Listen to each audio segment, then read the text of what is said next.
Hello guys, तो आज है हमारी आरएस जर्नी का डे 3। तो आज मैं आपको बताती हूँ कि मैंने क्या पढ़ा। तो सबसे पहले मैंने नीतू मैम की बुक से इंग्लिश के 1 वर्ड पढ़े। जो मैंने कल पढ़े थे, पहले तो मैंने उनको रिवाइज़ किया और उसके बाद में उसके पीछे जो क्वेश्चंस दे रखे थे वो मैंने 10-15 क्वेश्चन पढ़े और उनको मैंने कम्युनिटी पोस्ट में क्वेश्चन भी डाले हैं और इस व्लॉग में भी क्वेश्चंस डाले हैं ताकि आपकी हेल्प हो सके। और साथ में मैंने पॉलिटी पढ़ी थी, जिसमें मेरा राष्ट्रपति कंप्लीट हो गया है, ऑलमोस्ट कंप्लीट है, बट एक बार और रिवीज़न करना है, तो उसके भी मैंने इसमें क्वेश्चंस डाले हैं।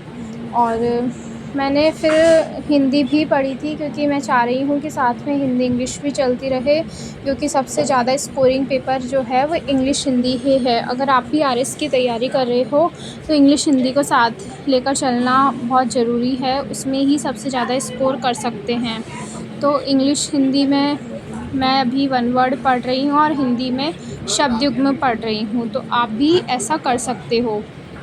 और मैंने वर्ल्ड ज्योग्राफ़ी अभी नहीं पढ़ी है, बट मैं अभी शाम को वर्ल्ड ज्योग्राफ़ी पढ़ने वाली हूँ।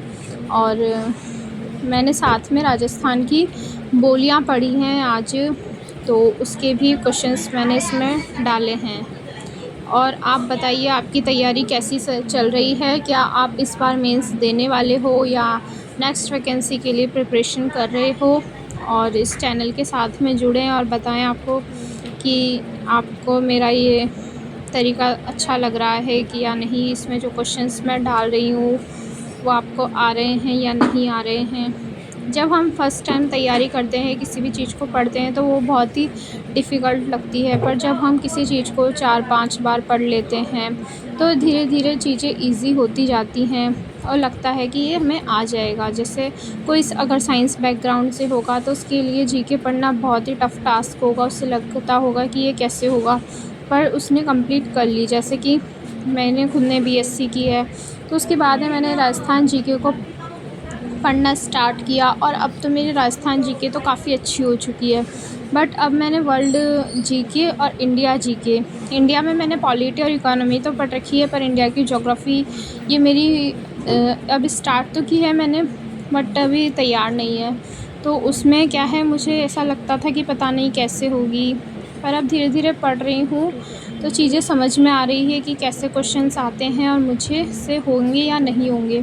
तो लग रहा है कि हो जाएंगे। जैसे कि अभी मैंने नॉर्थ अमेरिका पढ़ा, तो उसमें मुझे लग रहा है कि मुझसे क्वेश्चंस हो जाएंगे। मेंस में कैसे क्वेश्चन आएंगे वो भी पता चला, प्री में कैसे आते हैं वो भी पता चला। प्री का तो पेपर दे ही रखा है पहले भी, तो कुछ ये भी कमियां थी मेरा प्री का पेपर नहीं होने की कि मेरी वर्ल्ड जीके तैयार नहीं थी। इंडिया की जीके भी मेरा बहुत कम पढ़ा हुआ था। तो राजस्थान तो मैं कर लेती थी, मैथ्स रीजनिंग भी मैं कर लेती थी, पर इन चीज़ों में कमी रह जाती थी। तो आप भी बताइए, आपके किस चीज़ में वीकनेस रह जाती है आरएस के पेपर में, और अगर आप मेंस दे रहे हो तो आपकी कैसी तैयारी है और क्या आपकी कमियां हैं, उनको आइडेंटिफाई करना बहुत ज़रूरी है। और साथ ही एक चीज़ और ज़रूरी है कि हम लाइब्रेरी जाते हैं या फिर घर पर भी हम पढ़ने बैठते हैं, तो क्या होता है कि हम पढ़ते तो हैं पर बीच बीच में हर 2 मिनट में 5 मिनट में हम फ़ोन चलाने लग जाते हैं। तो सबसे बड़ी कमी स्टूडेंट्स की मैं ये मानती हूँ कि आज के टाइम में कोई भी हो, हम बार बार फ़ोन को देखना चाहते हैं। तो ये हमारी सबसे बड़ी गलती है। अगर हो सके तो फ़ोन को दूर रखें, कीपैड फ़ोन रखें। कीपैड नहीं रख सकते हैं तो किसी को, लाइब्रेरी में भी हैं तो किसी को आप दे दीजिए, पास वाली टेबल पे रख दीजिए या फिर घर पे छोड़ कर के जा सकते हैं। तो अगर आप फ़ोन से दूरी बनाओगे और किताबों को बार बार रटोगे तो आपका सिलेक्शन जल्दी होगा। Thank you so much guys, all the best.